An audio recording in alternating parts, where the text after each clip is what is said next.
Giza का महान pyramid ये सिर्फ पत्थरों का एक ढेर नहीं है, बल्कि इंसानी इतिहास की सबसे बड़ी और सबसे रहस्यमयी उपलब्धियों में से एक है। लेकिन इसके आलीशान पत्थरों के पीछे एक ऐसा गहरा राज छिपा है जो हमें इतिहास के बारे में अपनी सारी समझ पर सवाल उठाने के लिए मजबूर कर देता है। तो चलिए आज इसी पहेली को सुलझाने की कोशिश करते हैं। तो देखिए, जो कहानी हमें स्कूलों में पढ़ाई जाती है या जो ज़्यादातर लोग मानते हैं वो ये है कि पिरामिड असल में प्राचीन मिस्र के राजाओं यानी फ़ाराओस के लिए बनाए गए विशाल मकबरे थे। वो राजा जिन्हें भगवान का दर्जा दिया जाता था और माना जाता था कि मरने के बाद उन्हें यहीं दफनाया जाता था। लेकिन यहीं पर एक बहुत बड़ी बुनियादी दिक्कत सामने आती है। सदियों की खोज और रिसर्च के बावजूद आज तक किसी भी पुरातत्वविद को महान पिरामिड के अंदर या किसी भी दूसरे पिरामिड के अंदर एक भी फराव की ममी नहीं मिली है। एक भी नहीं। मतलब मकबरे तो है, पर जिसका मकबरा है वो गायब है। तो अगर ये मकबरे नहीं थे तो फिर क्या थे? इसका जवाब शायद हमें इसके बनाने के तरीके में मिल सकता है। चलिए पहले सुराग की ओर बढ़ते हैं, जो उस हैरान कर देने वाली इंजीनियरिंग पर रोशनी डालता है जो उस जमाने की तकनीक के हिसाब से लगभग नामुमकिन लगती है। जरा इस नंबर पर गौर कीजिए, 23 लाख। महान पिरामिड को बनाने में लगभग 23 लाख पत्थर के ब्लॉक्स का इस्तेमाल हुआ। और ये कोई छोटे मोटे पत्थर नहीं थे। इनमें से हर एक ब्लॉक का वजन सोचिए एक हाथी के बराबर था। और बात सिर्फ वजन की नहीं है, बात है प्रिसिजन की। ये विशाल स्ट्रक्चर लगभग परफेक्टली ट्रू नॉर्थ यानी वास्तविक उत्तर दिशा की ओर सीधा बना हुआ है। हजारों साल पहले बिना किसी मॉडर्न कंपास या जीपीएस के इतनी सटीकता हासिल करना ये आज भी बड़े बड़े इंजीनियर्स के लिए एक पहेली है। और ये तो बस शुरुआत है। पिरामिड का जो 13 एकड़ का बेस है वो 1 इंच से भी कम के अंतर से बिल्कुल समतल है। आज भी ये कमाल करना लेजर लेवलिंग सिस्टम के बिना मुमकिन नहीं है। और इसकी 230 मीटर लंबी चारों दीवारें वो आपस में 99.98% तक एक जैसी हैं। तो सवाल फिर वही है, आखिर कैसे? 4,500 साल पहले की एक सभ्यता बिना किसी आधुनिक तकनीक के ये कैसे कर सकती थी? ये सवाल हमें ये सोचने पर मजबूर करता है कि कहीं हम कुछ बहुत जरूरी बात तो नहीं भूल रहे हैं। लेकिन ये तो सिर्फ शुरुआत थी। इनकी सटीकता सिर्फ पत्थरों तक ही सीमित नहीं थी। लगता है वो हमारे पूरे प्लैनेट को, हमारी पृथ्वी को बहुत गहराई से समझते थे।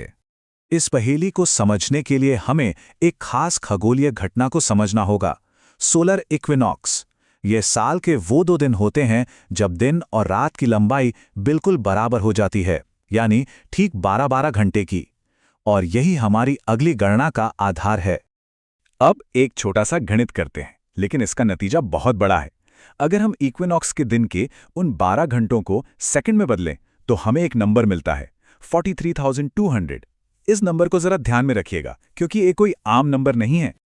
और यहीं से कहानी अविश्वसनीय हो जाती है। अगर हम पिरामिड की असली ऊंचाई को उसी नंबर 43,200 से गुणा करें तो जो नतीजा आता है वो हमारी पृथ्वी के पोलर रेडियस यानी पृथ्वी के केंद्र से उत्तरी ध्रुव तक की दूरी से 99.6% की सटीकता से मेल खाता है। और रुकिए, कहानी अभी खत्म नहीं हुई।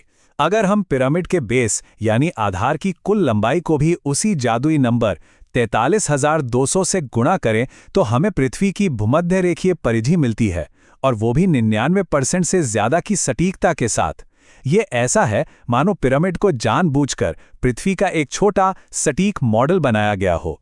अब कोई कह सकता है कि ये महज एक इत्तेफाक है, लेकिन एक बार हो तो इत्तेफाक, 2 बार इतनी सटीकता के साथ ये इत्तेफाक नहीं हो सकता।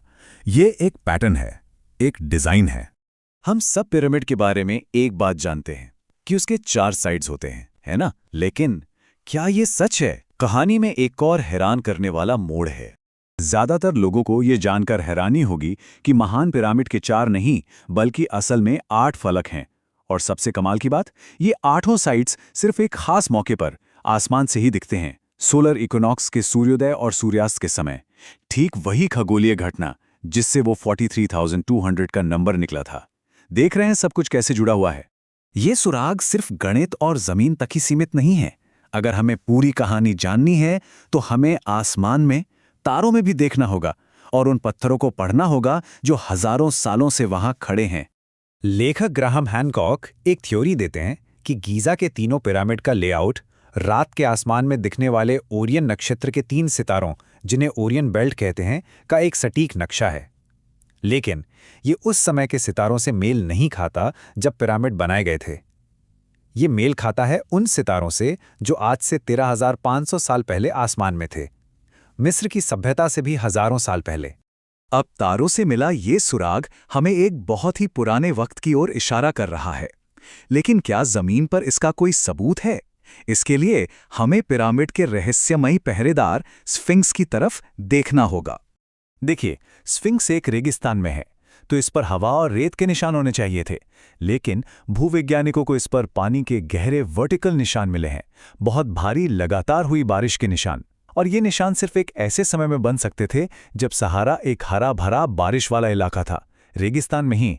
तो अब हमारे पास 2 बड़े सबूत हैं, एक तारों का जो हमें 13,500 साल पहले ले जाता है, और दूसरा पत्थर का जो एक ऐसे समय की बात करता है जब गीज़ा में रेगिस्तान नहीं बल्कि भारी बारिश होती थी।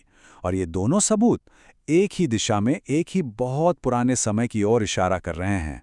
तो इन सब सबूतों को एक साथ रखने पर तस्वीर क्या बनती है? ये हमें एक बहुत ही चौंकाने वाली संभावना की ओर ले जाता है। एक बार फिर से सोचिए, कोई मम्मी नहीं मिली। इंजीनियरिंग में एक ऐसी सटीकता जो उस युग के लिए नामुमकिन लगे। ये संरचना खुद पृथ्वी ग्रह का एक स्केल मॉडल है। इसका तारों से कनेक्शन 13,500 साल पुराना है। भूवैज्ञानिक सबूत एक बहुत नम जलवायु का संकेत देते हैं। और सबसे अजीब बात, मिस्र के लोगों ने अपने इतिहास की हर छोटी बड़ी बात लिखी, पर इन पिरामिड्स को बनाने का एक भी रिकॉर्ड कहीं नहीं मिलता। तो यहां पर एक दूसरी थ्योरी सामने आती है। क्या हो अगर पिरामिड को मिस्र के लोगों ने बनाया ही ना हो? क्या ऐसा हो सकता है कि उन्हें ये एक बहुत पुरानी, खोई हुई और बेहद एडवांस सभ्यता से विरासत में मिला हो, और बाद में मिस्रवासियों ने इसे खोजकर इसकी महानता पर पहचाना और अपनी संस्कृति में शामिल कर लिया? ये हमें एक बहुत गहरे सवाल पर लाकर छोड़ देता है। अगर महान पिरामिड वाकई में एक संदेश है, पत्थरों में और तारों में लिखा हुआ एक मैसेज जो हजारों सालों के पार भेजा गया है, तो क्या हम आज की पीढ़ी इतने काबिल हो पाए हैं कि उस संदेश को समझ सकें?